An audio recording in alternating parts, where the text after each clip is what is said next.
শুভ সকাল বন্ধুরা। দেখো আজকে প্রচণ্ড কুয়াশা পড়েছে আমাদের এইদিকে। চৈত্র মাস মনেই হচ্ছে না, মনে হচ্ছে যেন পৌষ মাঘ মাস যেরকম কুয়াশা পড়ে সেরকম।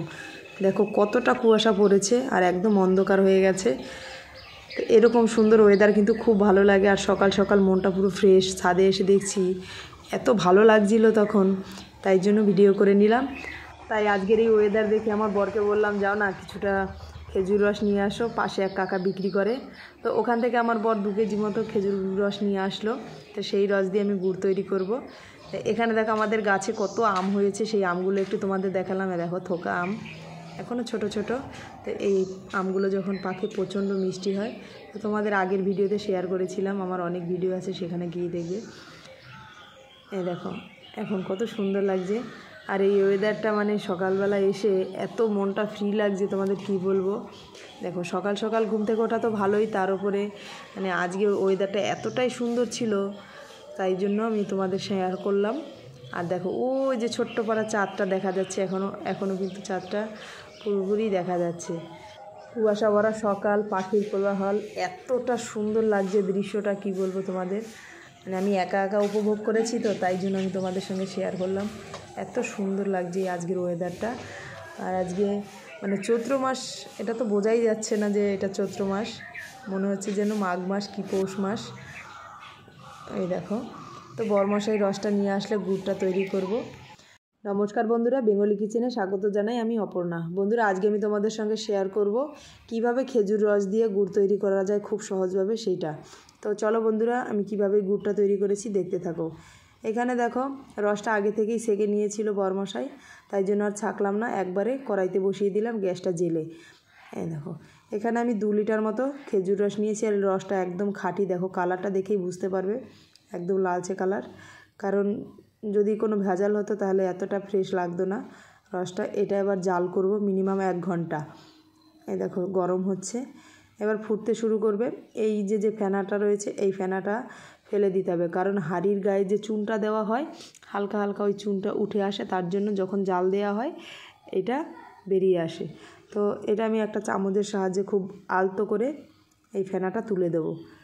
এতে করে যখন গুড়টা তৈরি হবে, নাহলে ফেনাটা গুড়ের গায়ে মানে ভেসে উঠবে, ভালো লাগবে না দেখতে। তাই জন্য এই ফেনাটা তুলে দিচ্ছি, এটা কোনো ক্ষতি নয়, তুলে দিচ্ছি। তো বন্ধুরা রসটা যখন জাল দিচ্ছিলাম এত সুন্দর সেন্ট বেরোচ্ছিল সারা ঘরে, মানে খেজুর রসের ঘ্রাণে পুরো ভরে গেছে। আমি তো তৈরি করছি, আমি বুঝছি। তো তোমরা যখন তৈরি করবে দেখবে এত সুন্দর মানে ঘ্রাণটা, খেজুর রস তো বোঝোই যে কতটা সুন্দর সেন্ট আসে। সবথেকে বড় ব্যাপার হচ্ছে খেজুর রস মানে ঘরে জাল দিয়ে নিজে খাঁটি গুড় তৈরি করে মানে সবাইকে খাওয়ানোর একটা আনন্দই কিন্তু আলাদা। এখানে দেখো রসটা আমি মিনিমাম 1/2 ঘন্টার মতো জাল দিয়েছি। আর দেখো কালারটা অনেকটাই চেঞ্জ হয়ে গেছে, গোল্ডেন কালার হয়ে এসছে। তো এভাবে আমি নাড়বো আর মানে জাল দিতে থাকবো। এরকম নাড়লে কি হয়, তলায় লেগে যাবে না। 45 মিনিট জাল দেওয়ার পরে দেখো আরও কতটা সুন্দর মানে গোল্ডেন কালার হয়ে এসছে। এই দেখো যত মানে একবার জাল দেবো তত গাঢ় হয়ে আসবে আর কালারটাও চেঞ্জ হতে থাকবে। তো এভাবে জাল দিতে দিতে অটোমেটিক দেখবে গুড়টা তৈরি হয়ে এসছে। তো মানে মোটামুটি আমি 1 ঘন্টা মতো জাল দিয়েছি, আর দেখো পুরো কালারটা চেঞ্জ হয়ে গেছে। তো এই গুড়টা দেখে বুঝতে পারছো তো কতটা খাঁটি, একটুও কালার ব্যবহার হয়নি। তো কতটা সুন্দর লাগছে, কালারটা দেখেই মানে মন ভরে যাচ্ছে। আর ঘিরানে পুরো আমার ঘর পুরো ভরে গেছে, মানে তোমাদের বলে বোঝাতে পারবো না। তোমরা যখন তৈরি করবে তখন বুঝতে পারবে যে কতটা সুন্দর। আর এই গুড়টা কিন্তু সব কিছুর সাথেই ভালো লাগবে, পায়েস তৈরি করে বা মুড়ি দিয়ে মোয়া করে, বাদাম দিয়ে বাদাম চাট, রুটি দিয়ে, পিঠে দিয়ে এতটা টেস্ট লাগবে।